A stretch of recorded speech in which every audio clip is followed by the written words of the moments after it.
Morning, it's me again to bring you just 5 bite-sized minutes of inspiration. And it's something, and what I'm sharing with you is something that has changed my life, and I'm kind enough to share, and I hope that it will change your life as well. So a lot of people know that I was off social media for 6 months, and the reason I took leave is because I wanted to really search the spiritual side of my life. I mean, tuadi pepa sana. I mean, I was very prayerful, but then my life was moving a step forward and two steps backward. So I was like, wait a minute, hello, what's happening? And I went on a search and to just discover a few things, and he taught me a few things in the most weird of circumstances. And today I'd like to talk about faith. Why isn't your faith producing? Have you ever asked yourself that? With all the faith you think you have, why isn't it producing? Why aren't you moving forward? I know a lot of people who are praying every day, fasting, tongues, and their lives are the same. And I'm going to challenge you with this, and this is a fact of the matter, whether you like it or not, whether you hate me or not.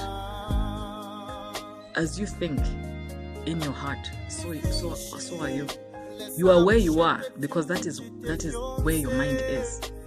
There's no mistake about that. There's no witch, there's no devil.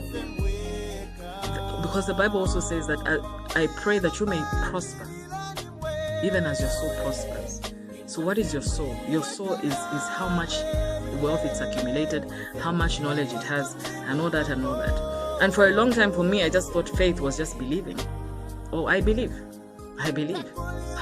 Trust me, even the devil believes. And he trembles, isn't it? So now what exactly is faith?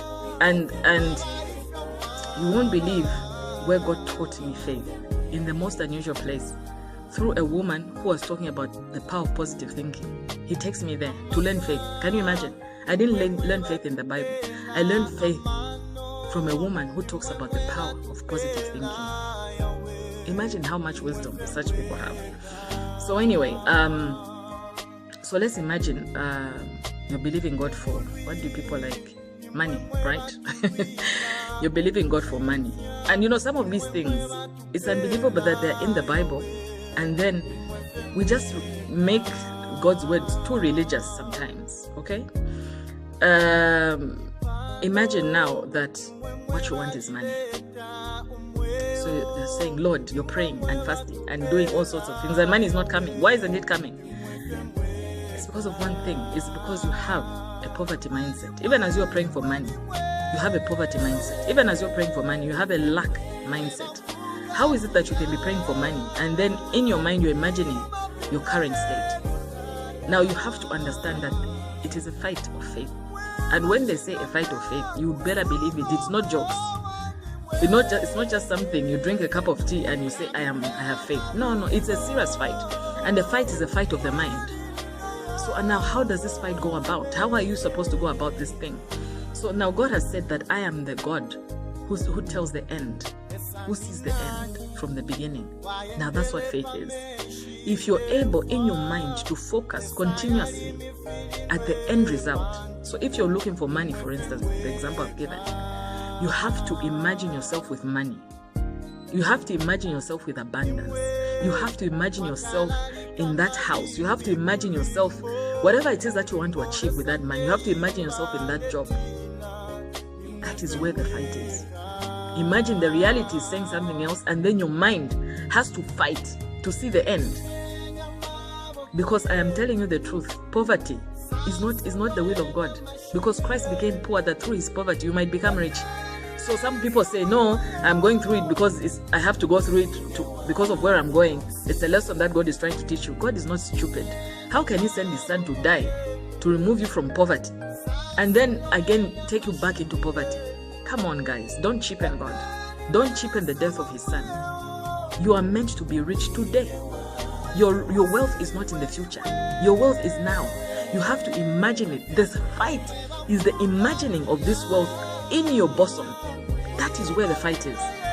So if you are not able to see it in the now faith, you will never see it. Because even when you're turning your radio into a certain frequency, you want to listen to Radio Phoenix, you have to be on Radio Phoenix frequency. You can't be on another station frequency, because you're not going to get it. So if you want to see wealth, you have to imagine wealth. You have to bring wealth today. You have to bring wealth in the now. Now the power to keep that vision, to keep that focus, that's why people use vision boards. To keep that focus is where the fight is. To keep that vision is where the devil tries to move you, bring this and that, tries to tempt you. You're not supposed to shift your focus. That is where the fight is. There is a fight, and it's a serious fight. That's why when God said to Abraham, you're going to be a father of many nations, he could not understand. How am I going to be the father of many nations? And God knew that the only way that this man can achieve what he's achieving is if I make him imagine it. And he told him, just look at the sands on the seashore. How many are they? As many as they are, so will your children be. How many stars are there in the sky? As many as they are, so will your children be. It has to start from imagination. If you cannot imagine the end from the beginning, you will never see your breakthrough. You will never see it. You have the power to bring that which is ahead in your head and to bring it in the now and imagine it. And that is where your breakthrough is. I'll see you tomorrow.